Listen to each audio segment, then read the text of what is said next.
이제 여러분과 함께 마지막 시간입니다. 여러분 혹시 이제 한번 여기서 이제 매주 설교를 하시는 분들이 다들 하시죠? 예. 뭐 안 하시는 분들은 없으시죠? 예. 뭐 안 하더라도 매주 설교는 들으시죠? 예. 예배를 드리시니까. 그래요. 우리가 이제 설교에 대한 관심이 많아요. 얼마 전에 고신대 이제 우병훈 교수님이라고 있습니다. 이제 요즘 이렇게 라이징 스타고요. 또 우리 이제 총신에 보면 이렇게 박재은 교수님도 있고 이렇게 한 번씩 사석에서 만나면 이렇게 밥을 먹으면서 이제 얘기를 해요. 제가 이제 작심을 하고 뭐 좀 물어보려고 이제 딱 이렇게 몇 가지 머릿속에 생각하면서 딱 던져요. 그런데 반대로 설교에 관련된 질문을 오히려 많이 던져요. 그래서 대화를 하다 보면 사실 교의학자고 또 조직신학자고요, 또 성경신학자인데 이게 최종적 관심은 설교에 있다는 것을 알아. 왜냐하면 우리 누구나 다 이제 뭐 성경신학을 하든 조직신학을 하든 또 어떤 전공을 가지고 하든 최종적인 그런 목표는 바로 이 설교를 어떻게 우리가 잘 하느냐. 물론 여기서 설교를 잘한다는 의미는 청중들 앞에 내가 좋은 평가를 받고 좋은 점수를 받는 데는 이게 오늘 우리의 목표가 아니라 청중들이 결국에 변화가 되는 성화의 열매를 함께, 청중도 나도 포함되겠죠. 설교자도 예외는 아닙니다. 그 청중에 저도 이제 포함되어서 함께 그 설교에 또 말씀에 변화를 받는 것이 최종적인 골이기 때문에 그래요. 그래서 하나님 앞에 이렇게 말씀 사역자로 쭉 나가서 이렇게 사역을 할 때마다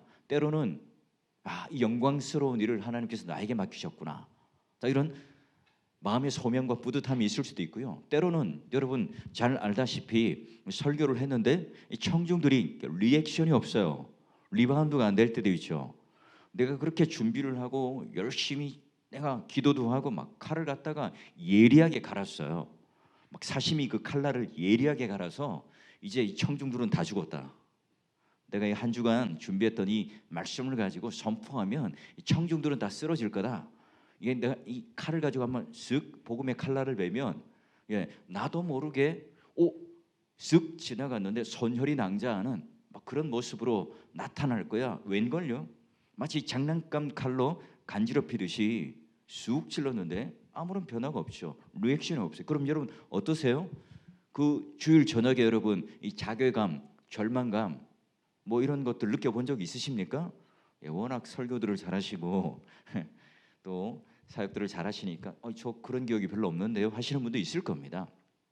자, 그런데 이제 우리가 이런 설교에 대한 오늘 우리가 이거 가지는 이 주제도 우리 이제 신약 또는 이제 구약 주예로부터 이제 설교로까지 이르는 내용들, 우리 교수님들은 이 많은 내용을 그렇게 이 짧은 시간에 요약을 해내고 또 그것을 또 설교로까지 여러분에게 제시하는 것을 보니까 저도 어떻게 저는 이제 아주 가볍게 지금 생각하고 왔어요. 저도 이제 뒤에 뭐 덧붙일 설교들 얼마나 많겠어요. 근데 제가 그렇게 하진 않겠고 이 시간 간단하게 여러분과 함께 이제 주제들을 좀 얘기를 하고요. 여러분들이 좀 질문을 많이 하는 시간들을 갖고요.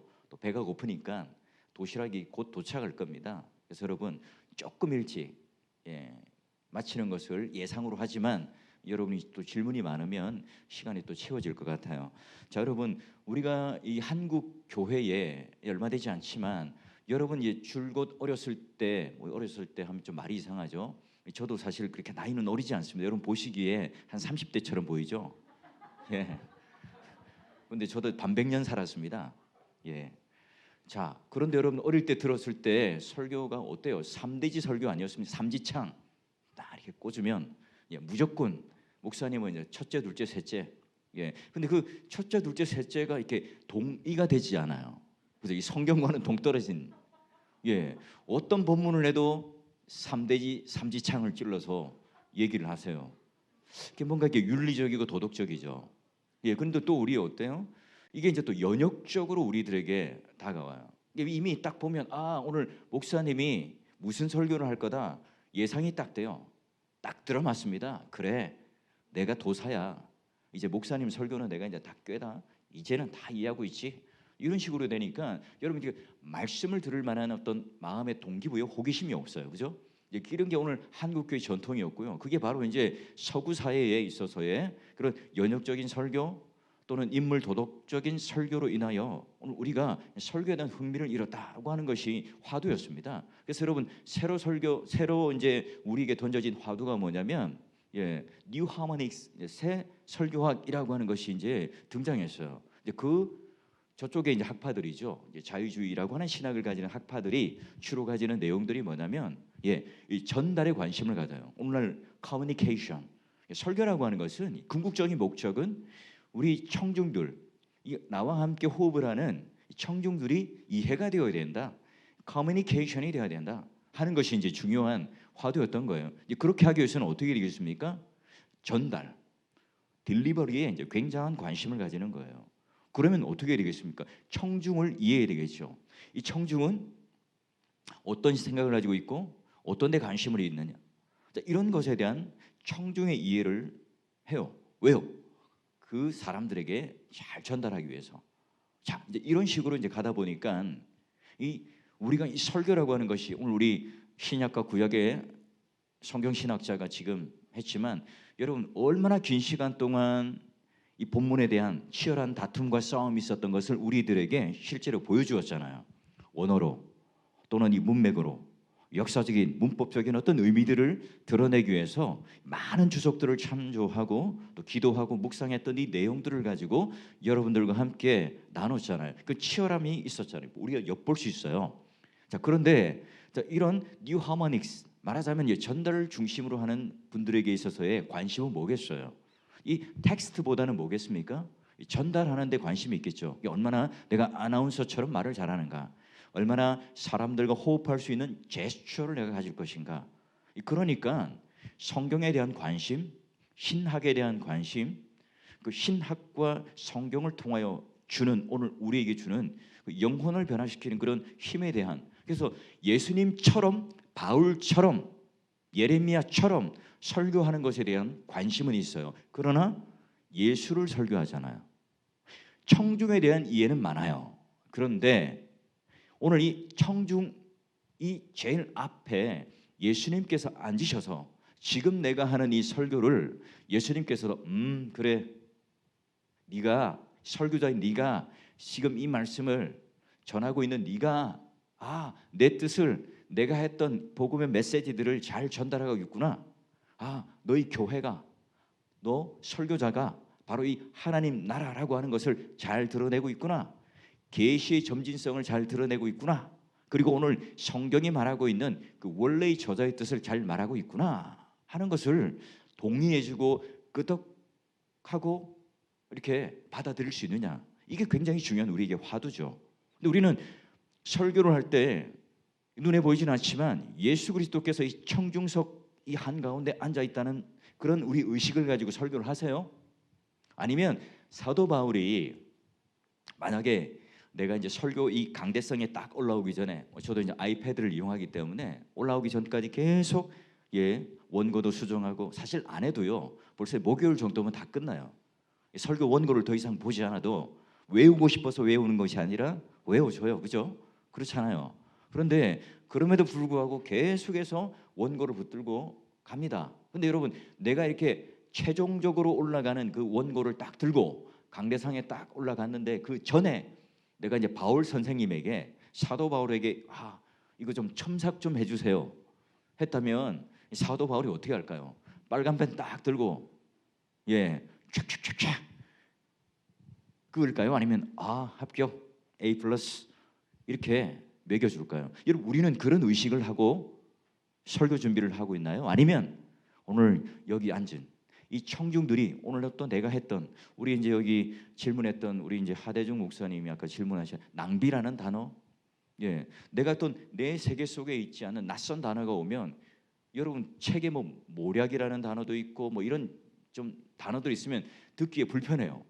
그럼 그거 가지고요 또 성도들이 막 바리바리 전화합니다. 어떻게 목사님 그런 표현을 강대상에서 할 수 있습니까? 설교자는 나름대로 고민 끝에 지금 이 시대적 언어를 가지고 함께 고민할 수 있는 그런 어떤 충격적인 어떤 역설적인 단어를 일부러 선택해서 이제 하는 건데 어느 목사가 여러분 경박스럽게 이 청중들에게 그런 마음의 상처를 주기 위해서 그런 말을 하는 사람은 없겠죠. 그런데 이제 그런 부분에 대한 서로의 어떤 이해들 이제 이런 것들이 이제 오해도 올 수 있어요. 근데 이제 그런 부분들에 대해서 자꾸 이제 민감해지는 거죠. 와, 이 설교를 했을 때 또 치는 설교라고 시비를 걸면 어떻게 할까? 또 이런 설교를 했을 때 잘못 이런 단어에 대해서 오해하면 어떨까? 이 자기 검열이 일어나는 거예요. 왜요?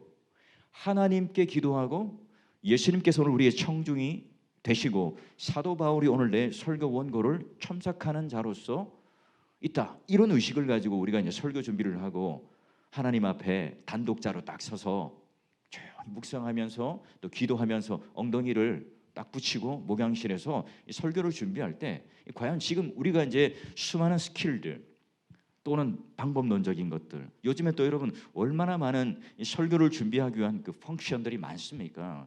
뭐 주석들요. 이 보니까 지금 뭐 우리 그 교육자들 보니까 이렇게 어둠의 경로로 받은 이 PDF들이 출판계가 지금 몸살을 앓고 있습니다. 예. 예, 그런 것들을 이용하니까 얼마나 쉽습니까? 또 저도 이제 목양실에 책을 뭐 많이 있는데요. 그 책들을 하나하나 아까 우리 박윤만 교수님이 이제 향이라고 하는 모티브를 가지고 이제 말씀하셨잖아요. 여러분 그 PDF는 이게 굉장히 차갑잖아요. 편리하긴 하지만. 근데 여러분 이 아날로그 이거 책은 어때요? 책마다 고유의 냄새가 있는 거 아세요? 여러분 중고책 사 보시면 그 안에 때로는 이렇게 5천 원짜리 돈도 끼어 있고요. 연애 편지도 끼어 있고요. 책마다 사연이 있어요. 그것도 내가 책을 읽으면서 꽂았던 이 플래그들이요. 내가 하나 어떤 기계적으로 찾아지는 단어 말고 연상되어지는 그런 은혜들이 또 있단 말이죠. 자, 이제 이런 것들이 이제 복합적으로 우리가 이제 설교 준비를 함에 있어서의 우리가 가져야 될 의식인 거예요. 또 우리가 가지는 준비여야 합니다. 자, 그런데 우리는 이제 관심이 뭐죠? 우리 교육자들이나 또 우리 이제 뭐 사역자들은 설교자로서의 준비를 할 때 내가 설교를 잘 하기 위한 것으로 예, 그 초점을 맞춰요. 그래서 내가 얼마나 예를 들면 이제 우리가 이제 설교의 뭐 수사학적으로 이제 뭐 아리스토텔레스가 말했던 파토스, 에토스, 로고스가 있다면 우리는 주로 이제 로고스에 초점을 맞춰요. 우리가 그건 뭐 기본적이죠. 근데 그것만 가지고 승부를 걸려 그러죠. 자, 그래도 오늘 우리가 하나님 앞에 가지는 그런 파토스와 에토스, 하나님을 향한 청중들을 향한 사랑과 열정들이 있는지, 또는 내가 하나님 앞에 정말 이 말씀대로 살아가는 윤리적 삶을 통해서 보여지는 소위 말하는 들리는 설교일 뿐만 아니라 누군가에게 강대상에서도 보여줄 수 있는 메시지로서 보여지는 설교가 오늘 우리들에게 전해지고 있는가? 이게 오늘 하나님 앞에 바른 설교자의 모습이고, 또한 하나님 앞에 이 청중들 앞에 이 설교자로서의 또 하나의 메시지를 그들 앞에 전달하는 하나의 과정이겠죠. 이런 것들이 오늘 우리들에게 관심을 가져야 되는 거예요. 그래서 오늘 과거에 이제 3대지 설교라고 하는 것, 연역적 설교라고 하는 것을 좀 더 우리가 잘 전달해 보자. 이렇게 관심을 가지다 보니까 새 설교학이라고 하는 것을 관심을 가지게 되고, 여러분 지금도 있는지 모르겠습니다. 그 은퇴한 아나운서들이 뭐 몇백만 원, 몇천만 원 들여서 호텔에서 그래서 이제 아나운서가 말을 잘하는 것처럼 말 잘하는 어떤 딕션을 잘 전달하는 딜리버리를 잘하는 그런 훈련들, 그런 여러분 강좌가 성행했습니다. 이게 목사님들을 모아놓고요. 뭐 게다가 여러 가지 이제 그런 그 테크니컬한 이 부분들을 하기 위한 세미나가 지금도 있는지는 잘 모르겠습니다. 한참 그게 유행했던 적이 있어요. 근데 여러분 중요한 것은 그런 딜리버리를 전달을 또는 효과적으로 잘 커뮤니케이션을 하는가, 이 한 축이 있고요. 또 한 축은 뭐겠어요? 아까 우리가 말하는 것처럼 성경을 그냥 하나님의 말씀이니까 그냥 덮어놓고 무조건 전달하면 된다. 그런데 이 설교에서 나오는 이 적용이라고 하는 것이 이 설교로부터 전달되어지기 전에 성경으로부터 나온 그런 적용들이 아닌, 딱 보면 그 윤리 도덕적인 어떤 또는 인물 중심적인 어떤 인물의 훌륭함들을 드러내므로 본받자라고 하는 식의 이 것들만 계속 이제 이어져 온 거죠. 자, 그러니까 이 양쪽으로 나뉘어진 이 두 축을 중심으로 잡기 위해서는 뭐가 필요할까? 예, 이 강해 설교라고 하는 것을 이제 말하자면 여러분 뭐 온누리 교회라고 하는 처음에 우리 한국 교회에 이제 소개된 것이 데니스 레인이라고 하는 이름의 강해 설교였을 겁니다. 우리 조금 오래되신 목회자 분들이나 또 연륜이 있으신 분들은 아실 겁니다. 그런 식의 이제 강해 설교라고 하는 것이 소개되었고요. 근데 강해 설교에 대한 오해가 참 많았죠. 강해 설교라고 하는 것은 연속적으로 성경을 잘 전달하고 한 구절 한 구절 잘 설명하는 것을 강해 설교라고 이해를 했어요. 그거는 이제 말하자면 성경의 어떤 연속 설교일 수는 있지만 이 강해 설교라고 하는 것은 필라소피입니다. 철학이죠. 그럼 여러분 우리가 이제 뭐 주제 설교라든지 이야기식 설교라든지 귀납적 설교라든지 이런 어떤 내용들의 설교들은 다 뭘까요? 그런 것들은 이제 하나의 그 방법론적인 거죠. 강해 설교라는 것은 설교자로서의 철학이에요. 그러면 이 강해 설교라는 정의를 뭘까? 여러분 이제 헤런 로빈슨이라고 하는 설교학자의 강해 설교에 대한 정의들이 이제 가장 이제 우리들에게 이렇게 그 캐논이 되는 기준이 되는 하나의 그런 정의겠죠. 물론 여러분 잘 알다시피 이제 성경이라는 게 있고요. 간단히 저도 한번 판서를 하겠습니다. 근데 오늘 제가 이제 여기 죄송합니다. 제가 이제 여러분 알다시피 이제 여기 있는 제가 논문이 양이 적지가 않더라고요. 근데 이걸 사실 제가 요약한 건 아니고 제 이제 교육자가 예전에 있던 요약했는데 이걸 공부하려니까 저도 엄두가 안 나더라고요. 여러분 제가 책을 몇 권 썼거든요. 근데 그 책도 이제 누군가 강의를 하러 가면 새로 공부해야 됩니다. 이것도 새로 공부해야 됩니다.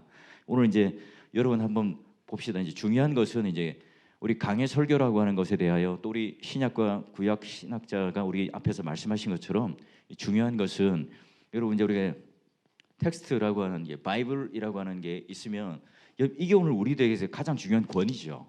여러분 설교자로서의 어떠리티 권위가 어디서부터 나옵니까? 나의 어떤 실력, 여러분이 학벌, 여러분이 가지고 있는 어떤 건강과 또는 잘생긴 얼굴과 은혜스러운 여러분 그런 모습인가요? 아니죠. 이 설교자로서 강단에 설 수 있는 가장 중요한 그 최종적 권위는 어떠리티는 텍스트죠. 그러면 이제 우리가 이단도 성경을 이용한다고 그러고 성경적인 설교를 한다고 그러고요. 또 모든 사람들이 다 성경에 기준한 강해 설교를 한다고 말해요. 근데 중요한 게 뭘까요? 자, 우리가 이제 이 해석을 함에 있어서의 몇 가지 이제 관점이 있을 거예요. 첫 번째는 뭐냐? 이제 3개 정도를 볼 수 있는데, 자, 첫 번째는 우리가 저자 중심적인 어떤 해석학적 관점이에요. 그러니까 성경은 누가 썼냐는 거예요. 하나님께서 영감 가운데 오늘 우리들에게 유기적 영감을 통해서 우리는 성경이 써졌다. 그러니까 성경의 원저자는 하나님이시다는 거죠. 그러면 오늘 우리가 설교를 하고 성경을 해석하고 주회를 하고 성경을 공부하는 그 모든 그건 누구의 뜻과 누구의 의도를 밝혀내고 드러내기 위해서입니까? 하나님이죠. 이 계시의 점진성이라고 아까 처음에 말했지만 그 계시의 점진성 아까 마치 커튼을 열어 보여주는 이 주체도 바로 하나님께서 우리들에게 열어주셔야만이 깨닫는 거잖아요. 자, 그러면 오늘 성경도 마찬가지고 설교도 마찬가지고 모두가 다 하나님께서 오늘 우리들에게 원저자로서 어떤 뜻을 가지고 전달하는가. 그러니까 우리는 설교자라고 하는 것은 설교자가 원하는 내용들, 내가 전하고 싶은 것들을 가지고 하는 게 아니죠. 그런데 이제 또 극적인 이 반대축에 있는 게 뭐냐면 독자 중심적 해석하기라는 게 있어요. 그러니까 이거는 성경을 볼 때 내가 느끼는 대로, 내가 원하는 대로, 내가 깨닫는 대로 볼 거야 하는 거예요. 마치 이제 우리가 신화 또는 수필이나 여러 가지 장르의 어떤 문학들을 보면서 내가 원하는 관점 속에서 그냥 해석을 하는 거예요. 자, 그러면 어떤 오류를 범할까요? 성경이 권위가 있는 것이 아니라 내가 성경 위에 권위를 가지고 성경을 점핑보드처럼 사용하겠죠. 내가 하고 싶은 말이 있어요. 설교 시간에 굉장히 은혜롭게 설교를 할 수 있어요. 굉장히 그런 그 내러티브를 아주 치밀하게 구성을 하고요. 또 여러분 은사가 있는 사람들은 굉장히 이런 스토리텔링을 잘 하겠죠. 그걸 통해서 이 설교를 이 청중들을 막 들었다 놨다 하면서요. 잘 그런 은혜를 끼칠 수 있겠죠. 그런데 그 안에 이 설교자가 말을 하고 싶은 것을 말해요. 그 여러분 얼마나 여러분 일관성이 있겠어요. 청중들에게 얼마나 은혜를 주겠어요. 근데 이 성경이라고 하는 것이 내가 하고 싶은 말을 가지고 이 근거 구조를 잡는 거죠. 그러니까 주가 내가 하고 싶은 말이에요. 성경은 거기에 보조 자료가 되는 겁니다. 자, 이렇게 될 때 여러분 강의 설교라고 착각을 할 수 있어요. 그렇지 않죠? 예, 이게 이제 뭐 두 개가 이제 혼합된 중간자적인 것이 있긴 합니다. 이건 우리가 이제 좀 차치를 하고요. 그래서 이제 제가 그 뭐 지금 한 거의 10년 전에 이제 우리 한국 교회나 또 이런 데뭐 내러티브 설교라든지 스토리텔링이라고 하는 것에 대한 이해가 그렇게 많이 없을 때 이 논문을 썼어요. 근데 이제 제가 오해를 받았던 것이 뭐냐면 첫 번째, 아니 개혁 신학 또는 개혁주의 신학을 가지는 보수 그런 신학에서 저 반대편에 있는 저기 자유주의 신학자들이 했던 뉴 하모닉스의 어떤 이 방법론을 아니 당신이 어떻게 이 논문을 가지고 박사학위를 가지고 쓸 수 있겠는가라고 하는 것이 이제 하나의 질문이었습니다. 그때 이제 여러분 잘 아는 통합 측에 있는 장신대에서 이제 뭐 이연길 교수라든지 이런 분들이 말하자면 이제 제가 나중에 구분해서 얘기할 겁니다. 이야기식 설교라고 하는 것이 이제 들여와서 이제 그런 방법론적으로 할 때입니다. 근데 이제 출발이 달라요. 출발이 달라요. 자, 뭐가 다르냐? 오늘 이제 몇 가지 이제 우리 이제 강의안을 한번 이제 보면 간단하게 제가 하고요. 그 보겠습니다. 여러분, 강해 설교라고 하는 것이 이제 오늘날 우리 부흥의 도구의 수단으로 잘못 알고 있는데요. 성경적인 바른 그런 설교를 하는 철학이다 하는 것이 이제 중요한 것이고요. 그다음에 이제 귀납적 설교라고 하는 것은 전통적인 어떤 방법론과는 달리 연역적인 어떤 우리 주제를 가지고 미리 청중들에게 이해를 주는, 여러분 저희 이제 사월교회처럼요 이렇게 연수가 좀 오래되고 이런 데는 오히려 연역적인 설교를 쉬워해요. 제가 이제 귀납적인 설교를 하거나 또는 내러티브 설교를 하잖아요. 목사님이 무슨 소리를 한 거야?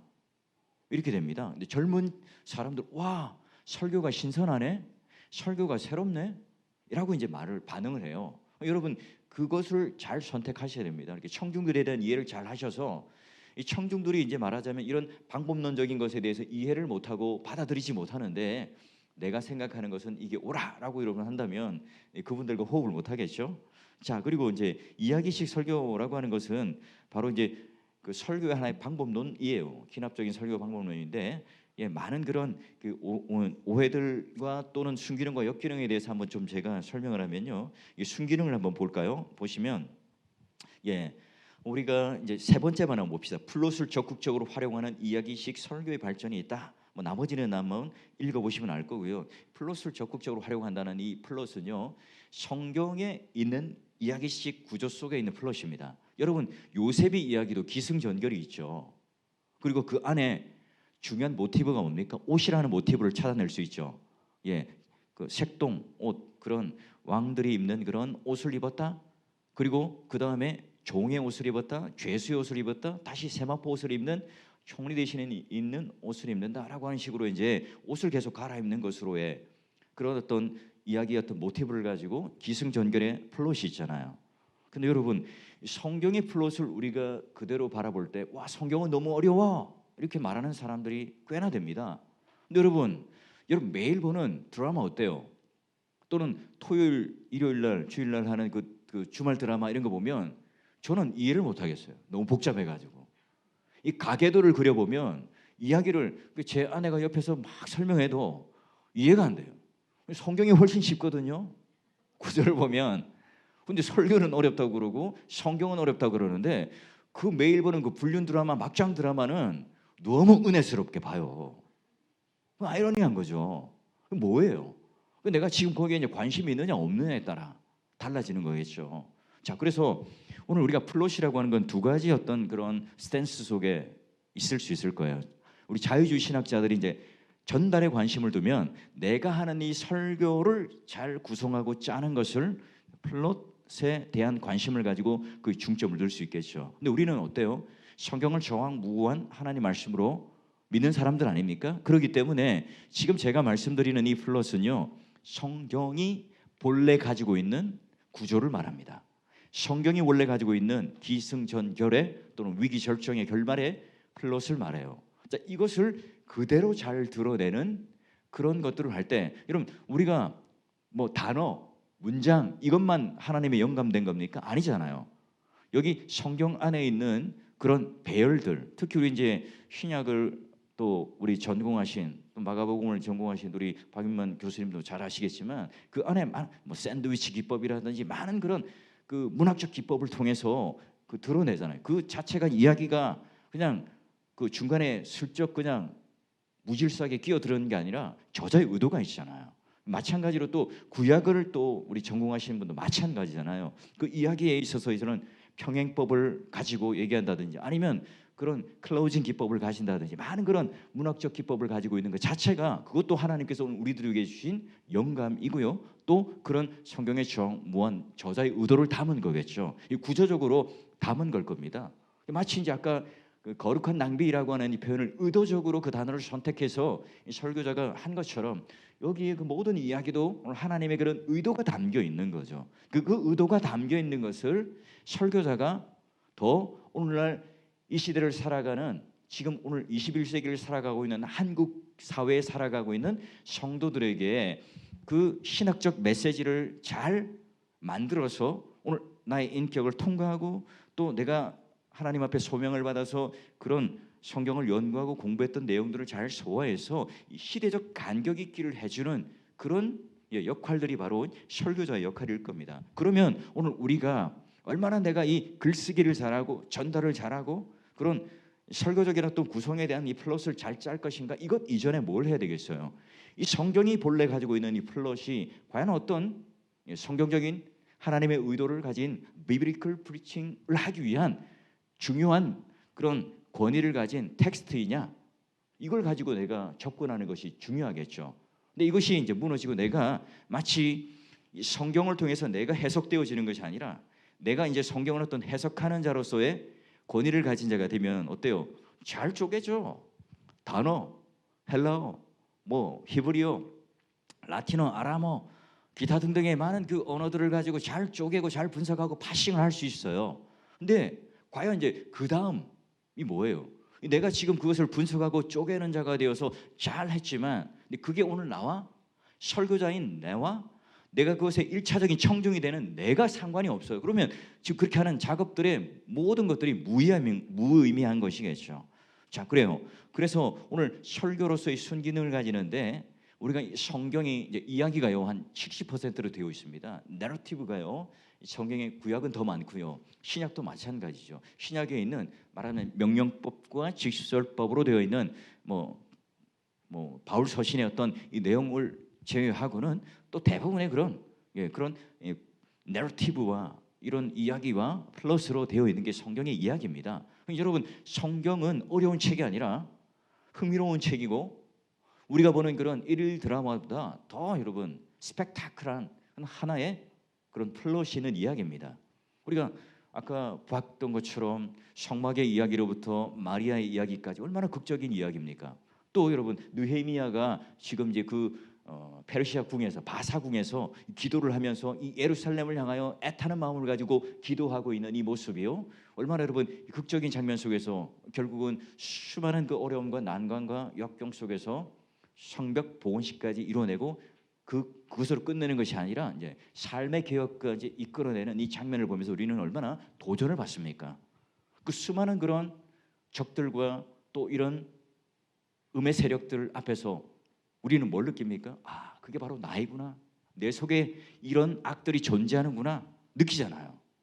우리 모두는 다 성경 읽으면서 잘하면 내가 느헤미야가 되고 사실은 내가 개혁의 대상자가 되는데 내가 개혁의 어떤 주인공이 되는 느헤미야라고 착각하고요. 말씀을 읽을 때 이거 나와는 상관이 없는 저 옆에 있는 김 집사나 아니면 이 설교를 듣고 있는 청중에 대한 그런 이 관점과 이 적용의 어떤 포인트를 두고 가요. 그러니 나는 항상 이 말씀을 읽으면서 이 말씀에 자유하는 사람처럼 이해를 해요. 그렇지 않죠. 그러기에 이야기 설교로서의 첫 출발이 되는 이 플롯을 가지고 먼저 보는 이 훈련들을 한다는 것은요. 결국은 내가 이 이야기 안으로 내가 먼저 들어가요. 이 성경이 나와 그냥 하나의 어떤 텍스트로서 읽는 그런 하나의 도구로서의 어떤 상대성이 있는 것이 아니라 내가요 그 이야기 속으로 초청되어서 들어갑니다. 그리고 그 이야기에 있는 그 인물 안으로 들어가서 그 현장 속에서 함께 웃기도 하고 울기도 하고 슬픔을 끼기도 하고 그 책망 가운데 그 책망을 듣는 그 대상자가 되기도 하죠.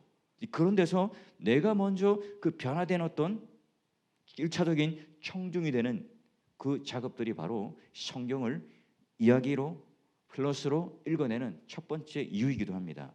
그게 이제 제일 중요한 그 이야기 설교식이었던 순기능입니다. 그 역기능도 있겠죠. 이제 우리가 이 이야기식 설교를 우리가 잘 연구하면 자꾸 이제 전달에 효과적인 전달에 관심을 가져요. 그리고 내가 이 설교를 잘 짜기 위해서 청중들이 얼마나 감동을 받을까? 성경의 플롯에 관심과 무게 중심을 두는 것이 아니라 얼마나 내가 설교를 잘 할까? 청중들에게 감동을 줄까? 청중들이 설교 끝나면 목사님 은혜 받았어요. 목사님 정말 감동받았습니다. 이런 리액션과 리바운드를 해줄까? 여기에 대해 관심을 가지고 이제 플롯을 짜는 거예요. 그게 이제 잘하면 역기능이겠죠.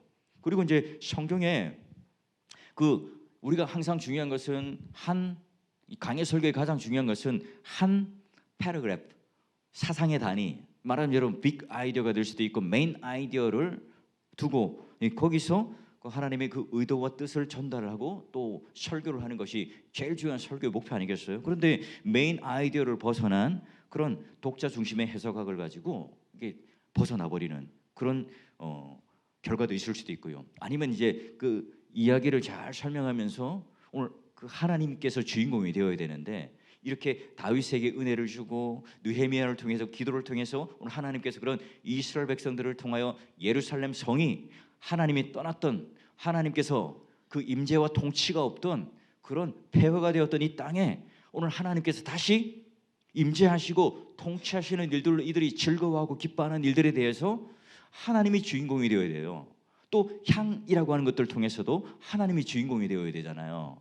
하나님의 낭비, 거룩한 낭비, 십자가를 통하여 오늘 죽으심에 대한 놀라운 오늘 충격적인 이 사건, 이런 것들이 오늘 우리들에게 감동이 되어야 되는데, 그리고 은혜가 되어야 되는데, 자, 헌신했던 마리아, 여러분 헌금 많이 하셔야 됩니다. 아멘 안 하시네요.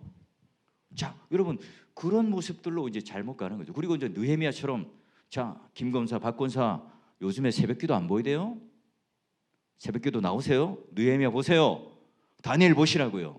정해놓고 이렇게 기도하잖아요. 이런 식으로 이제 말하자면 우리가 가지는 뭐 율법이 뭐 틀렸다는 말은 아니고요. 오늘 이 성경이 좀 거대한 매크로적인 어떤 관점 속에서 하나님 나라라고 하는 걸 드러내면서 우리에게 보여주는 것은 그 지엽적인 것보다 더 중요한 하나님의 의도가 있다는 거죠. 그래서 우리가 개혁 신학을 가지는 정통 보수 신학을 가지는 우리들에게 문법 역사적인 어떤 해석이라고 하는 것은요, 바로 우리가 논리적인 순서를 가지고 딱 보게 되면 바로 하나님 앞에 어떤 선입견을 가지고 들어가는 것이 아니라 플롯 이야기라고 하는 이 구조 속에 있는 성경을 가지고 내가 먼저 그 안으로 이제 뛰어들어야 되겠죠. 자, 그리고요 넘어가면 이야기식 설교에서 용어 정리가 있는데요. 이거는 이제 제가 여러 이제 우리 한국 교회나 뭐 또 그 이야기식 설교나 또는 이야기 설교에 대한 내러티브 프리칭에 대한 이야기를 하는 모든 사람들에 대하여 이제 가지는 이게 정의가 다 달라요. 어떤 분들은 그냥 유치하게 아이들에게 성경의 동화처럼 들려주는 것을 이야기식 설교라고 하는 분도 있고요. 어떤 분들은 마치 이제 뭐 1인칭 또는 3인칭으로 연극처럼 마치 설교자가 배우나 또는 액터 그런 사람이 되어서 하는 것으로 또 이야기하는 사람도 있습니다. 그러니까 이해가 다른데요. 이 부분들은 뭐 그냥 쭉 여러분 보시고 이야기식 강의 설교라고 하는 비블리컬 스토리텔링이라고 하는 것은 이제 제가 좀 쓰는 용어입니다. 이야기식이지만 강의 설교라고 하는 철학이 있는 성경의 구조와 플롯을 그대로 또 설교에 가급적이면 그것을 옮겨와서 성경 본래가 가지고 있는 긴장과 복선과 또 주제와 뜻과 의도들을 드러내어 주는 그런 것이 오늘 중요한 성경의 이야기식 설교의 어떤 한 방법론이다 하는 거예요. 자, 그래서 성경적 이야기 설교에 대해서 이제 중요한 서론적 고찰은요. 성경적 이야기 설교의 특징은 여러분 보시면 이제 쭉 아실 겁니다. 그냥 넘어가도록 하고요. 그리고 이제 성경에 있어서 이제 플롯의 이해라고 하는 것은 제가 이제 이 부분에 대해서 이제 연구를 하게 되고 또 같이 이제 공부를 하게 된 이유는요. 뭐 계기가 있습니다. 뭐 제가 특별한 어떤 여기에 대한 관심보다는 제가 이제 사역했던 잠실에서 서울에서 사역했던 때에 권사님 한 분 중에 이제 고려대 영문과의 이제 교수님이 계셨어요. 저를 이제 만나면 책을 하나 주는 거죠. 이제 그게 이제 아리스토텔레스의 시학이라는 책이었습니다. 그걸 가지고 이제 책을 하나 주더니 목사님 이거 한번 읽어보십시오. 제가 이제 어설프게 이제 내러티브 설교를 하고 했을 때예요. 그래서 이제 목사님처럼 좀 이야기를 잘하고 저도 좀 강의를 잘했으면 좋겠는데 목사님 이 책을 읽으면 좀 더 좋을 것 같아요. 더 이렇게 목사님에게 유익이 될 것 같습니다. 이렇게 소개받았던 것이 이제 아리스토텔레스 이제 시학이라는 책입니다. 이게 도서관에서 낡은 책을 하나 빌려 주시더라고요. 읽었어요. 다 읽고 나서 이제 금요기도에 마치고 딱 저를 부르시더라고요. 이제 목양실에 딱 이제 서로가 앉아서 A4지 한 두세 장을 가지고 쫙 이렇게 설명을 하시더라고요. 거기 한글은 하나도 없어요. 다 영어로 이제 그걸 제가 아직도 보관하고 있습니다. 그게 이제 계기가 되어서 이걸 쓰게 되었어요. 중요한 것은 오늘 하나님 앞에 이 성경이라고 하는 것들도요. 이 플롯이라고 하는 것은 똑똑똑 떨어지지 않죠. 유기적인 생명을 가지고 있어요. 자, 그리고 이 플롯이라고 하는 것은요. 이 저자의 의도를 담아내는 그릇이기도 하고 렌즈이기도 합니다. 여러분 창세기를 읽어가다가 갑자기 느닷없이 유다와 다말의 이야기가 나오는 걸까요? 저도 이제 시간이 없으니까 다음에 말씀드리겠습니다. 그렇게 넘어가는 게 좋겠죠. 이게 여러분 창세기라고 하는 것은 톨레도 10개의 그 족보의 이야기로 사실 이루어지거든요. 그러니까 우리가 이 계시의 점진성과 함께 이런 여러 가지 문맥 큰 그런 거대한 이 문목 속에 하나님 나라가 어떻게 이루어지는가에 대한 주제, 땅과 탐욕, 또 우리 아까 막 사마리아에 대한 어떤 선입견들, 또 이런 사회성 안에서의 어떤 우리가 가져야 될 중요한 어떤 사회 인식에 대한 어떤 그리스도인들의 어떤 모습들, 이제 이런 것들이요 신학적 힘을 가지고 이제 그것을 보지 않으면요 그냥 쓱 지나가는 거예요. 뭐 이야기니까 그렇게 있겠지. 한 번도 우리는 그런 질문을 던지지 않죠. 이제 그런 것들이 다 플롯의 어떤 구조적인 의미를 가지고 의도적으로 지금 창세기는요 잠시 멈추고 유다와 다말의 이야기를 하고 있는 거예요. 요셉의 이야기 가운데 끼어 있는 겁니다. 이건 다음에 여러분 이야기를 하도록 하고요. 그래서 여러분 어떤 구조들이 있고요. 자, 그래서 이제 쭉쭉 넘어가 보죠. 설교의 플롯의 이해에 대한 학자들을 제가 소개를 쭉 했고요. 그리고 또 우리 여러 가지 학자들에 대한 이야기뿐만 아니라 중요한 것은요. 여러분 이제 혹시 이제 이런 질문을 할까봐 이제 제가 합니다. 목사님, 우리가 이미 성경은요 수천 년 동안 이렇게 쌓여져 왔고요 결말을 압니다.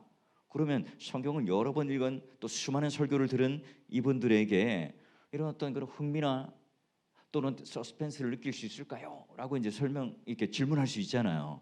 이야기식 설교를 통해서 하면요. 근데 여러분, 거기 이제 우리가 너무 좋아하는 영화나 너무 감동받은 영화는 수십 번을 보는 사람도 있습니다. 근데 거기서 이제 그 전문적인 용어를 뭐라고 하냐면 서스펜스 패러독스라고 하는 표현이 있습니다. 내가 이게 재방영하는 영화나 여러 번 영화를 보더라도요. 오늘 거기서 내가 느끼는 이 서스펜스 패러독스를 통해서 더 세밀하게 또 나이가 들어감에 따라 달라 보여요. 여러분 시편 1편 같은 경우, 시편 23편 같은 경우 여러분이 초등학교 읽었을 때와 이거 이제 머리가 희끗희끗하고 이제 우리가 이제 경륜과 경험이 쌓였을 때 보는 이 시편 23편하고는 다르잖아요. 같은 텍스트잖아요. 그런데 다르잖아요. 뭐가 다릅니까? 예전에 우리가 젊었을 때 보면 푸른 초장, 맑은 시내만 보이잖아요. 나이가 들면서 뭐가 있습니까? 와, 그런 초록과 아름다운 시원한 그런 파란빛깔의 그런 청춘들만 있는 게 아니구나. 사망의 음침한 골짜기도 있고 회색빛도 오늘 우리 인생 가운데는 존재하는구나 하는 걸 느끼잖아요. 근데 우리가 똑같은 결론은 뭐예요?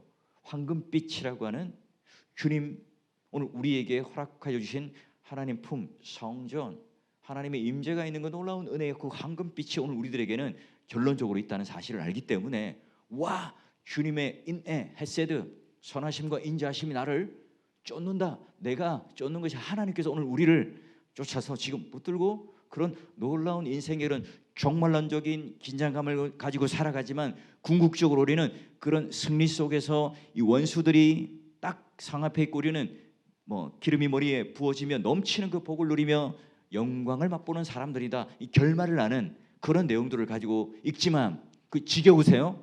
은혜가 안 되세요? 와, 뻔한 내용 아니야? 이렇게 하는 사람 있습니까? 아니잖아요. 마찬가지입니다. 자, 그래요. 우리가 이제 성경의 플롯을 의존한다면 성경을 이 플롯을 통하여 설교의 어떤 플롯 그 디자인도 우리가 함께 여기서 연결시켜서 또 할 수 있는 장점들이 있을 겁니다. 자, 그래요. 그래서 이제 마지막에 우리 4번을 가면 성경 이야기식 설교 구성을 위한 실제를 보면요. 사실 이제 이야기식 설교를 한다는 게 더 힘들어요. 왜냐하면 일반적인 설교를 하면 여러분 주해를 하고 또 문법 역사적인 어떤 내용들과 또 메인 아이디어를 찾아내고 원 센턴스로 만들어서 설교를 해놓고 그냥 라직하게 이제 설교의 어떤 교요들을 구성해서 치밀하게 짜면 이제 설교가 완성되잖아요. 근데 이걸 기본으로 해놓고 또 뭘 합니까? 인물에 대한 분석도 하고요. 또 이야기를 할 때 과도한 내 상상력이 들어가지는 않을까? 그다음에 이런 이야기를 할 때 과연 이런 역사적인 이 문맥 안에서의 그런 벗어난 것은 아닐까? 이런 것들을 다 염두에 두면서 그러면서도 불구하고 이 플롯이 가지고 있는 긴장감들을 가지고 설교를 만들어야 되기 때문에 굉장히 많은 단계가 필요하긴 합니다. 또 게다가 뭐 젊고 또 성경에 대한 이해가 많고 또 여기에 대한 관심이 있는 이런 층들을 통해서 그래서 제가 이제 사역했던 곳은요 서울에 이제 여러분 일산, 잠실 뭐 이런 데에서 조금 이제 뭐 성경적으로 또는 사회적으로 이런 것들을 좀 받아들일 만한 이런 분들에서 이제 이런 한 번씩 그 내러티브 프리칭을 하게 되면 그냥 신선하다 또는 은혜 받았다는 얘기를 들어요. 근데 여러분 이제 좀 연세가 많은 시골이라든지 이런 쪽에 가서 이제 이런 설교를 하면 목사님 지금 뭘 하는 겁니까? 무슨 설교를 하셨어요? 이렇게 할 수도 있죠. 더군다나 여러분 그 정통의 그 자유주의 신학자들의 도구로 삼았던 그런 귀납적 설교와 함께 이야기식 설교는요 엔딩이 없어요. 클로징이 없습니다. 적용이 없어요. 어플리케이션이 없단 말이죠. 너희들이 알아서 그냥 이 이야기를 듣고 잘 적용하세요. 예, 알아서들 각자 잘 사세요. 이렇게 끝나버리니까요. 오픈된 결론이 오픈 클로징이 됩니다. 그러니까 이제 더 이제 헷갈리는 거죠. 우리와는 이제 맞지 않는 거예요. 자, 그런 의미로서 10단계까지 있고요. 그 이제 사실 이제 제 논문에는 이제 뭐 몇 개 한 세네 개 이상의 아마 설교 실제 본문이 들어가 있을 거고 여기 와서도 제가 이제 뭐 기회가 되면 하고 있습니다. 근데 이제 쉽지는 않아요. 예, 그 다양한 청중들을 두고 하는 것은 쉽지는 않습니다. 자, 제가 여기까지 이제 간단하게 이제 정리를 하고 넘어가도록 하고요. 나머지는 그냥 이게 요약된 걸 보시면 되겠고 더 보고 싶은 분들은요. 그 아마 국회 도서관에 가시면 또는 아니면 대신대나 이런데 들어가거나 또 논문 검색하는 데 들어가시면 공짜로 다운 받으실 수 있을 거예요. 예, 그냥 그 혹시나 또 관심 있으신 분들은 받으시면요. 그럼 어떻게 플롯을 짤까, 어떻게 구성되어서 실제로 이제 설교를 이렇게 작성해 볼까 하는 것을 도움을 받으실 수 있을 겁니다. 그래서 이제 우리 쪽 라인에 보수주의 쪽 라인에 그런 이야기 설교의 학자들 또 이제 저 반대쪽에 있는 뭐 유진 라우리라든지 뭐 크레독이라고 하는 그런 인물들 대표적인 인물들이 또 어떻게 이제 우리가 신학적으로 다루고 어떻게 위험할까 이런 것까지 자세하게 있습니다. 그런 것들은 참조하시면 되겠고요. 이제 강의는 여기까지 하도록 하고요. 그리고 이제 여러분에게 이제 뭐 질문을 좀 받고요. 그 질문을 받고 뭐 질문 없으면 바로 이제 밥 먹으러 가는 거고요. 질문이 있으시면 질문을 제가 받고 대답을 하고 그렇게 마치도록 하겠습니다. 혹시 이제 뭐 질문 있으시면은 질문하시면 되겠습니다.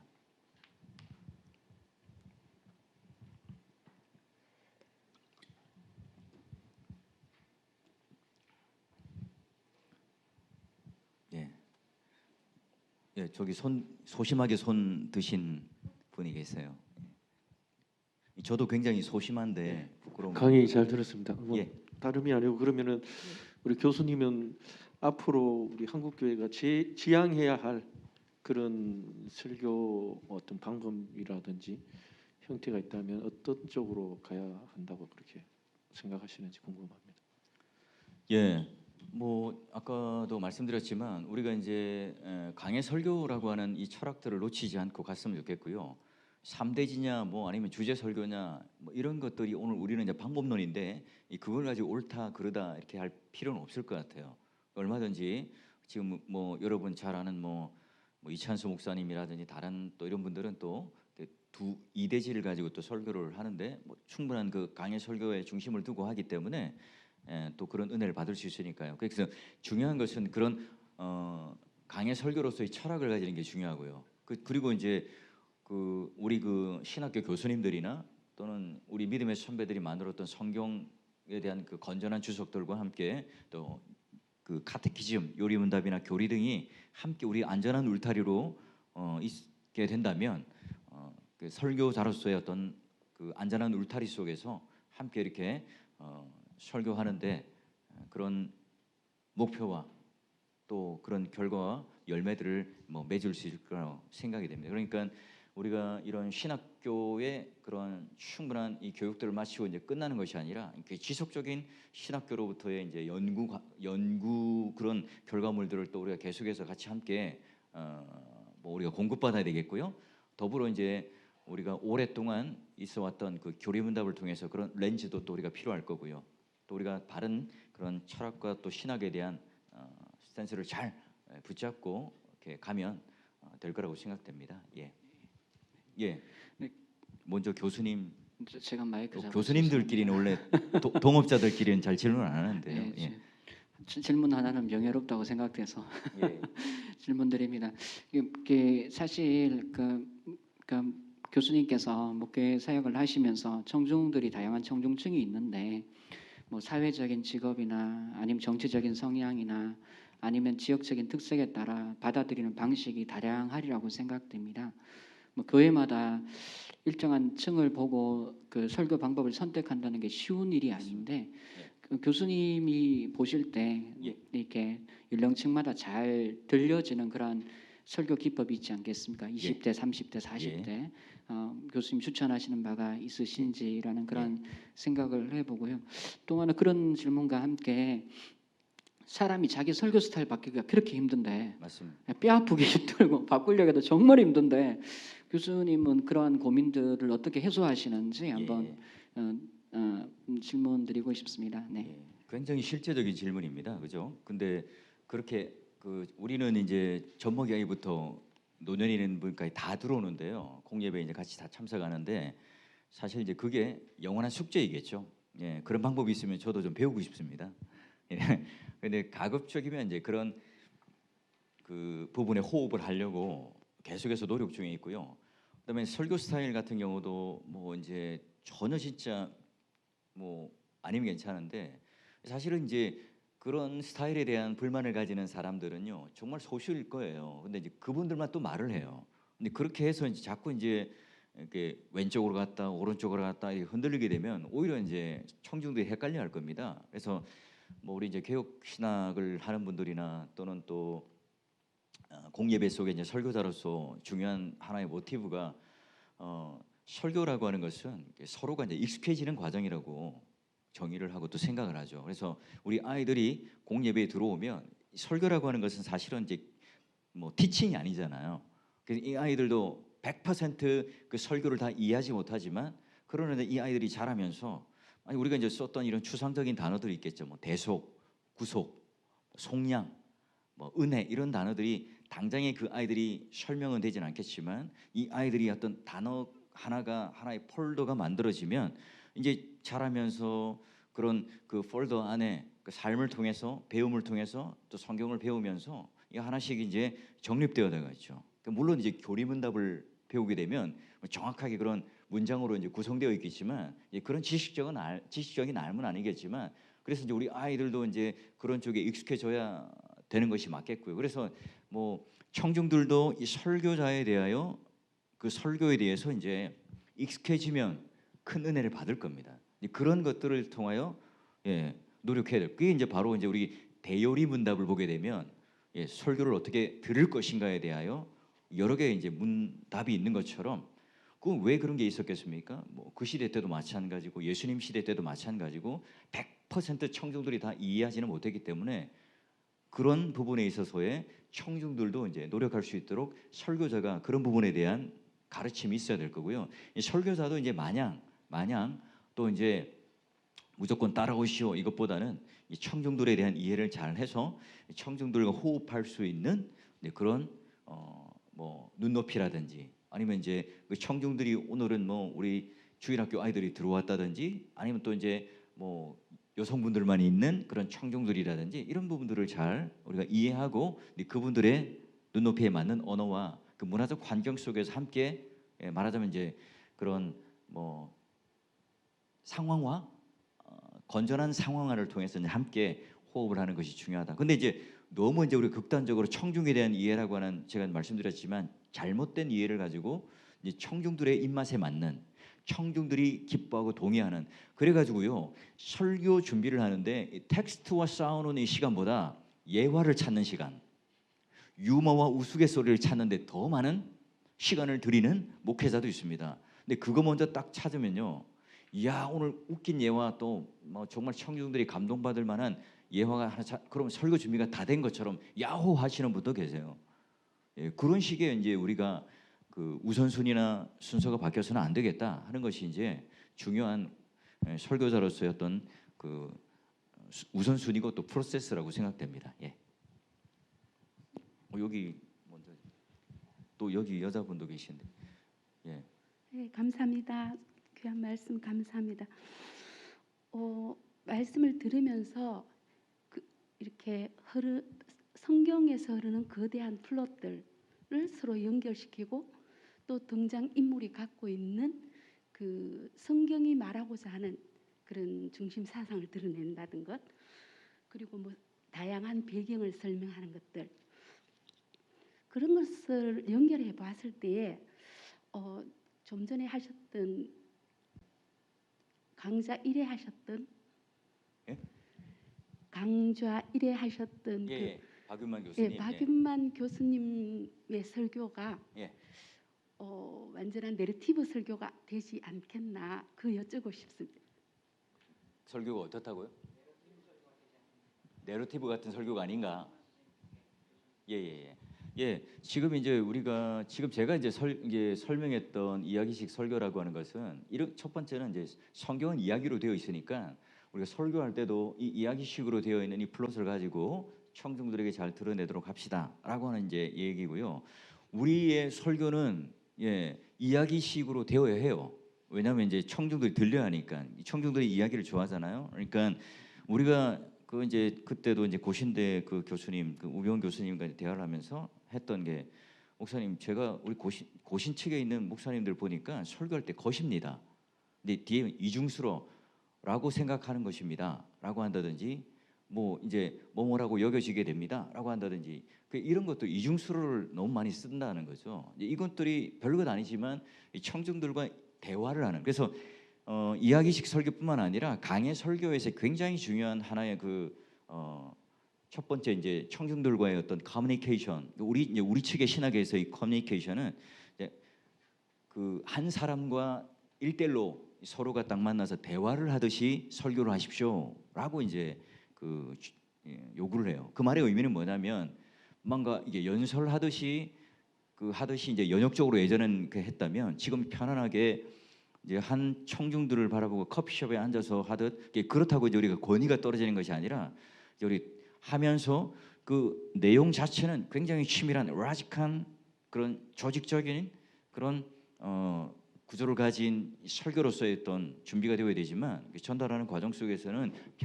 우리가 이제 일상적인 쓰는, 우리가 이제 성경도 이제 코인의 헬라어로 된 것처럼 이제 그렇게 하십시오라고 되어 있죠. 그러니까 뭐 박윤만 교수님도 그렇고 두 분 다 성경에서 지금 오늘날 우리의 시대를 잘 끌어내어서 그런 부분들을 청중들과 함께 호흡하기 위한 의도적인 장치들, 또는 그런 귀납적인 어떤 생각들을 가질 수 있는 장치들을 하는 것을 통해서 그런 이야기적인 구조를 가지고 이제 설교를 했다, 이렇게 보면 되겠고요. 그렇게 이제 이해하시면 될 것 같은데요. 또 이제 근데 제가 지금 교수님들을 방어하고 있는 건가요? 아니면 제가 잘 모르겠습니다. 이게 질문이 다 연관되어서요. 먼저 여기 우리 분홍색 마스크, 아니, 보라색 마스크. 은천교회 영화부 사역하고 있는 권성희 전사인데요. 다름이 아니라 앞에 계신 교수님이 김남준 목사님의 석사학위 맞죠? 연구하신 걸로 알고 있는데 맞습니까? 지금 제가 잘 못 들었습니다. 김남준 목사님. 김남준 목사님. 예. THM 제가 논문입니다. 그래서 저는 사전 조사를 많이 하고 있습니다. 아닙니다. 저는 김남준 목사님의 설교를 좀 이렇게 우리 합동 측에서 보면 목회자들이 많이 좀 보기도 하고 청교도적인 설교라고 하기도 하는데, 이제 이렇게 교수님께서 보실 때 이제 이게 방법론은 이제 우리가 예. 선호하는 어떤 방법을 쓰는 건 아니지만 예, 예. 그것을 가지고 와서 예. 나름대로 이제 우리 나름대로 예. 잘 어떻게 번역해서 쓰신 것 같거든요. 예. 그런데 저는 이제 김남준 목사님 최근에 이제 설교를 예. 봤을 때 조금 이제 강단에서 오시거나 예. 약간 이제 이렇게 수술하시고 예. 대신대 채플에도 몇 번 오셨죠. 예, 되게 좋으신데 예. 오시면 빈손으로 오진 않을 겁니다. 예, 맞습니다. 책을. 근데 예. 저는 이제 강대상에서 어떤 이제 설교자의 어떤 이제 예. 하나님이 주신 어떤 눈물이 있을 수 있는데 예, 예, 예. 불구하고 정말 어떠한 그 심정 있잖아요. 예. 그게 이제 안타까움 이런 게 들 수 있는데 예. 마음 가운데 답답할 때도 많은 것 같아요. 왜냐하면 같은 대상을 가지고 예. 엄청나게 다양한 청중들을 대상으로 장기적으로 이제 20년 이상 설교하시게 되잖아요. 예. 거기서 오는 어떤 이제 힘드는 게 있는 것 같은데요. 예, 예. 이렇게 뭐 열린교회 김남주 목사님 같은 경우를 보면 조금 이제 장기적으로 제가 듣다 보니까 예. 이제 이렇게 신학적이나 이런 부분에서 좀 본받을 점도 많지만 이제 교수님 보실 때 플롯에 대한 관점에서 예. 김남주 목사님 어떻게 지금 이렇게 설교를 보고 계신지 예. 궁금합니다. 저는. 예. 그 이제 김남준 목사님은 제가 이제 THM 논문을 쓰기 위해서 교회도 여러 번 갔고요. 또 뭐 인터뷰도 하고 그 개인적 서재도 이제 제가 보고 했었습니다. 그래서 제가 우리나라에서 제일 먼저 이제 김남준 목사님에 관련된 논문을 썼기 때문에 뭐 좀 이제 특별하게 이제 그래서 설교도 많이 듣고 했죠. 여러분 아무나 김남준 목사님이 될 수는 없습니다. 예, 그런 식으로 그 미성의 목소리로 지금은 설교 시간이 좀 줄었을 거예요. 줄었습니다. 저도 이제 휴가가 주일날 끼고 이제 많았기 때문에 그 열린교회 가까웠기 때문에 가서 이제 예배를 드리면 또 이제 제안은 동기 목사님이 또 오랫동안 행정 목사를 했고요. 딱 가서 들으면 조는 분이 있을까 없을까요? 있습니다. 그리고 이제 천정도 났고요. 그래서 이제 막 공기청정기도 하고 했는데 그러니까 이제 우리가 절대적인 설교자라고는 없어요. 물론 우리가 이제 그런 스타일들을 따라가고 할 수 있지만 네, 그런 식으로 오늘 그 미성을 가지고 쭉 줄곧 해서 이렇게 그래서 이제 강해 설교를 하거나 또 이야기식 설교를 하시는 그런 학자들의 입장에서 볼 때는 이제 김남준 목사님의 설교는 그런 어떤 그 패러프레이즈를 할 그 어떤 그 한 문단을 가지고 이제 할 수 있는 사상의 단위를 가지고 설교하는 것보다는 한 구절 두 구절을 가지고 굉장히 깊은 신학적인 어떤 그 담론을 가지고 이제 설교를 하기 때문에 말하자면 이제 성경을 드러내는 플롯을 가지고 하는 이야기식 설교로서의 어떤 설교자라고는 할 수는 없고요. 그렇다고 또 이제 강해 설교가 맞는가라고 하는 것에 대해서도 학자들은 이제 물음표가 있습니다. 그래서 이제 그럼에도 불구하고 이제 너무 아까 3대지 설교로 가든지 또는 그 인기 영합적인 어떤 가벼운 값싼 언어를 통한 강단의 어떤 그 가벼워짐을 그래도 이제 김남준 목사님이 그 당시에 중심을 진자의 어떤 그 양극단으로 하고 있는데 중심을 잡아준 그런 분으로 평가를 저는 하고 있어요. 네. 그래서 뭐 그렇게 정의를 하고 그렇다고 제가 후배인데 한참 후배인데 목사님 좀 바꿔보세요. 그런 건의를 했다가 한때 이제 피바람이 불어서 우리 교역자들이 그때 많이 그만둔 적이 있습니다. 이제 설교 좀 짧게 하시면 좋겠어요. 또 이제 이렇게 이제 건의했다가 그런 뭐 이건 비하인드 스토리입니다. 저만 알고 있는 또 그분만 알고 있는 그러니까 이제 아까 말한 것처럼 설교의 스타일이라고 하는 것은요. 여러분 사람이 갑자기 변하면 죽는다 그러잖아요. 그러니까 설교의 스타일이라고 하는 것은 저도 이제 약간은 변화시킬 수 있겠지만 그러면서 청중도 적응해야 되는 거다. 그게 역사적으로 이렇게 그러면 그 예수님께서 그러면 뭐 유대인들이나 이런 바울도 마찬가지죠. 뭐 급변하는 스타일 변화를 또 그걸 또 싫어하는 사람도 있을 겁니다.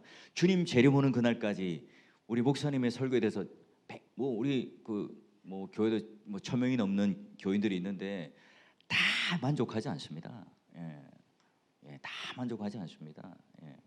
또 은혜 받고 만족하는 사람들은 얘기를 잘 안 해요. 거기 스타일에 대해 싫어하는 사람만 또 얘기합니다. 그런데 이제 여러분 이제 맷집이 없으면 상처받죠. 우리 부교육자일 때는요 아무도 여러분 부정적인 말을 하거나 상처 주는 말을 안 해요. 그래서 내가 이 세상에서 최고로 설교 잘하는 사람인 줄 압니다. 그럴 때가 좋습니다. 근데 여러분 담임 목사가 되고 난 이후로부터는요 냉정합니다. 예, 냉철합니다. 예, 단어 하나, 뭐 쉼표 하나 이런 거 틀려도요. 예, 성도들이 막 그 말하기를 좋아하는 분들은요 합니다. 예, 예. 주님의 은혜를 구할 뿐입니다. 설교자는. 우리 박유만 교수님. 예. 다른 분에게 맡기고 그냥 예. 들어오는 건데 간단한 질문 하나. 원래 성경은 이제 역사인데 이제 그 이야기식으로 설교를 하면 역사와 이야기의 매칭이 안 되지 않냐, 이제 이런 질문이 굉장히 많이 하거든요. 히스토리인데 왜 예. 스토리로 보냐, 예. 이렇게 말했을 때 역사적인 책을 스토리로 푸는 거는 성격에 맞지 않는 거지 않냐라는 질문에 대한 답변을 우리가 준비해 놓고 이야기식 설교를 하면 좀 더 나을 것 같다 생각이 좀 거기에 대한 답변 좀 준비시켜 주시면 좋겠습니다. 예. 그 아마 이제 서두에 이제 제가 좀 그 말씀드렸는데 그 성경에 대한 그 어토리티에 대한 얘기가 이제 거기에 포함되는 내용이고요. 우리는 이제 말하자면 이제 그분의 이야기에 그 모든 것을 이제 우리는 그 종속되어 있죠. 그래서 이제 성경의 이야기를 우리가 이야기식으로 풀어간다 하는 것이 이제 아까 말하자면 자유주의 신학자들이 가지고 있는 기납적 설교를 통한 이야기의 중심을 둔 플러스의 관점이고요. 우리는 철저하게 그런 그 성경이 본래 가지고 있는 그 단순한 그 스토리, 말하자면 이제 뭐 요셉이 있었는데 뭐 형들의 질투에서 그냥 총리 대신이 되었다 이런 결말만 가지는 것이 아니라 그 안에 있는 수많은 그런 그 복선들, 그 위기들, 구조들을 함께 이제 우리가 보면서 우리가 그 하나님의 저자의 의도와 뜻을 같이 이제 가는 것처럼 그런 우리가 전제, 우리는 성경은 정확무한 하나님 말씀이고 역사 속에 있는 이 성경의 이야기와 스토리가 곧 그런 구조도 오늘 우리들에게 주는 하나님의 의도가 담긴 거다라고 하는 것을 전제하고 하기 때문에 오히려 그냥 이것을 두지 않고 이제 아까 우리 박윤만 교수님 말씀하신 것처럼 이건 이야기로만 풀어내려고 할 때 성경의 권위가 깨져버리고 내가 하고 싶은 이야기를 잘 구조화시켜서 그렇게 이게 틀어질 수 있죠. 어그러질 수 있죠. 이런 점들을 우리가 조심해야 되는데 바로 다시 한번 그 점을 질문해 주셔서 저희들도 이제 저희가 이제 설교자로서 굉장히 중요한 하나의 초점 자체가 흥미와 또 청중들이 좋아하는 관점 속에서 어떤 풀어가는 이야기로서의 플롯을 하는 것에 방점을 두는 것이 아니다. 그래서 우리는 철저하게 이제 성경의 정확무한 하나님 말씀으로부터 나오는 그 이야기 속에서의 어떤 의도를 우리가 가는 것이 이제 여기 이야기식 설교의 강조점이고요. 그래서 이제 그 뭐 우리가 그냥 비브리컬 프리칭이라고 할 수 있지만 그 내러티브 비브리컬 프리칭 하는 용어를 따로 이제 만든 것 자체가 이제 그런 철학들이 강해 설교를 하는 이 철학들이 놓쳐지지 않도록 하기 위해서 제가 붙인 용어이기도 합니다. 예, 우리 마지막으로 그러면 질문을 받을까요? 식사를 하러 가야 되기 때문에요. 여기 손 드신 거 아닌가요? 예. 예, 교수님께서 평소에 성경적 이야기 설교하실 때 그 기본적인 틀이라 그러니까 가장 즐겨 사용하고 재미를 보고 있는 그런 이제 틀을 서로 뭐 도입 문제 제기 전화 뭐 그런 틀을 하나 소개해 주시면 고맙겠고요. 그다음 때 조금 전에 그 이야기와 좀 중첩되는 부분도 있지만 성경을 스토리텔러로 이야기식으로 하다 보면 성경이 없는 내용을 예를 들면 이제 바울과 바나바가 마가를 데리고 가는 문제를 가지고 이제 그 부분의 설명을 스토리텔링 하는데 뭐 맥살을 잡고 업어치기를 했다 뭐 이런 식으로 이렇게 없는 성경에 기록되지 않은 부분을 너무 상상력을 키워가지고 하는 그런 부분에 대한 가이드라인이라 그래 어느 정도까지 그렇게 성경이 없는 내용을 말해도 되겠네요. 그 두 가지 질문. 뭐 그 지금 이제 제 논문 안에 다 담겨 있는 내용인데요. 첫 번째는 이제 틀이라고 하는 것 자체가 고정화 시키시면 안 될 것 같고요. 그러니까 여러분 4페이지 설교라든지 뭐 그 방법론적인 책들이 뭐 수많은 그 방법론적인 것들이 있습니다. 이제 그런 것들에 대한 것이 이제 말하자면 이제 프레임인데요. 하나의 그런 프레임을 짜놓고 이제 거기에다가 이렇게 넣듯이 이렇게 하는 것보다는 성경이 본래 가지고 있는 어떤 거는 이제 뭐 그 복선이 많은 것도 있고 아닌 것도 있으니까 성경의 플롯을 가지고 있는 것을 가지고 구조적으로 잘 짜셔서 우리는 이제 적용이라고 하는 것을 이제 분명히 하는 그런 닫힌 결론을 가지는 그 설교학적인 어떤 우리 철학을 가지고 있으니까 그렇게 하시면 좋겠고요. 그리고 첫 번째는 그거는 이제 저기 방법론적인 것은 제가 많은 그 도표를 그려서 이렇게 소개를 하고 있습니다. 이렇게 논문을 참조하시면 되겠고요. 두 번째가 이제 두 번째 질문이 뭐였죠? 예? 상상 그 우리가 이제 설교를 할 때 그 이미지네이션을 어디까지 허용할 것인가, 그림 언어로 그려내는 것을 어디까지 허용할 것인가. 예를 들면 이제 유다와 다말이 있는데 뭐 이제 너무 재밌게 설명한다고 그 다말이 이제 목욕 재개를 하는데 뭐 이태리 타올로 빡빡 밀었고 또 이제 샤넬 넘버 5 이제 뭐 이렇게 향수를 바르고 갔다 이렇게 이제 이 청중들이 예를 들면 좀 이렇게 여성들만 있고 이런 그 청중들 속에서 이렇게 하는 상황이면 허용이 되겠죠.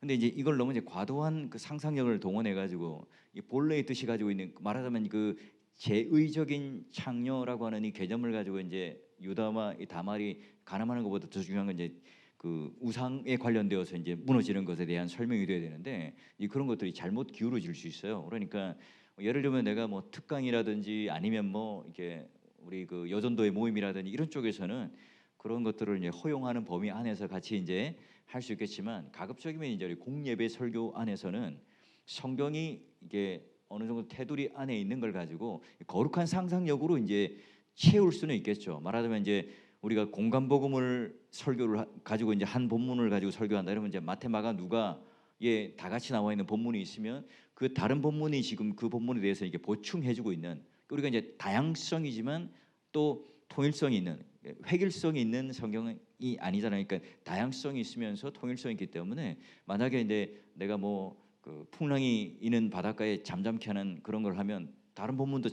참조할 거 아닙니까? 뭐 마태나 내가 마가복음을 하면 마태나 누가복음도 참조할 거란 말이죠. 그러면 그게 우리가 단지 이제 상상력으로만 그냥 너무 비약해서 채워지는 것이 아니라 그런 것들이 함께 이제 있으면서 채워지는 거고요. 우리가 단순한 이 단어 하나만 가지고 풍요법적인 것으로 비약하는 것이 아니라 그 신학적인 의도와 뜻이 있는 것으로 말하자면 이제 점진적으로 이어져서 가는 계시적인 것으로 이렇게 모형론은 완성되는 것이라면 얼마든지 가능하겠죠. 그러니 이제 청중들에 대한 너무 호기심을 유발하는 것보다는 탄탄하게 대신에 이제 좀 그 그림 언어로 문학 이제 머릿속에 이제 그런 이미지네이션을 하는 설교를 듣고 있지만 내가 마치 그 현장에 있는 것처럼 하는 그런 그 설교에 대한 어떤 그런 이야기들은 굉장히 이제 청중들도 좋고요. 본인도 이제 그 이야기를 잘 풀어가는 데 있어서의 매끄럽고 자연스럽게 이야기할 수 있는 중요한 방법론이 되겠죠. 이제 한번 해봤는데 그런 너무 이제 그런 상상력이 들어가서 이제 했다 이렇게 이제 하면 이제 제가 이제 그 다윗이 그 바세바를 범하는 이야기를 내러티브로 했는데요. 엄청나게 제가 항의를 받았습니다. 우리가 19금의 내용을 어떻게 할 유다와 다말도 내러티브로 제가 설교를 했었거든요. 항의를 많이 받았습니다. 어떻게 목사님이 이 설교 시간에 우리 아이들하고 같이 듣는데 19금 이야기를 하는 성경에 있는 그대로 얘기거든요. 성경을 원어를 읽어보면 더 심각한 게 많거든요. 표현이. 근데 그거 많이 이제 돌려서 해도 보수적인 제가 이제 다른 데서는 못 들어봤어요. 다른 데서는 성경인데 못 들었는데 대구는 달라요. 대구나 이런데 대구 이런데 보수적인 데서 그런 식으로 잘못 이렇게 조금 이제 유하게 하셔야 될 것 같아요. 그래서 잘못하다가는 큰일까지는 아니지만 이렇게 어필을 저도 받았습니다. 그러니까 그 부분은 너무 과도하게 지나치게 가지는 마시고 그렇다고 이제 우리가 거룩한 상상력을 너무 제한하면 안 되겠죠. 그렇게 하시면 안전한 가운데 성도들에게도 은혜를 줄 수 있는 설교를 할 수 있지 않을까. 그러면 우리가 아까도 이제 했지만 우리가 뭐 열왕기 상하 역대라든지 사무엘상이 같이 이제 한 판으로 보고 또 우리가 사도행전을 통해서 또 같이 이제 그런 여러 가지 이제 서신서를 한 판으로 보고 또 사복음서 공간복음도 이제 그런 것들을 서로가 이제 보충하고 메꿔서 한 편으로 봐야 되는 것처럼 그렇게 이제 성경을 좀 더 풍부하게 보시면 그런 것들이 잘 메워질 수 있을 겁니다.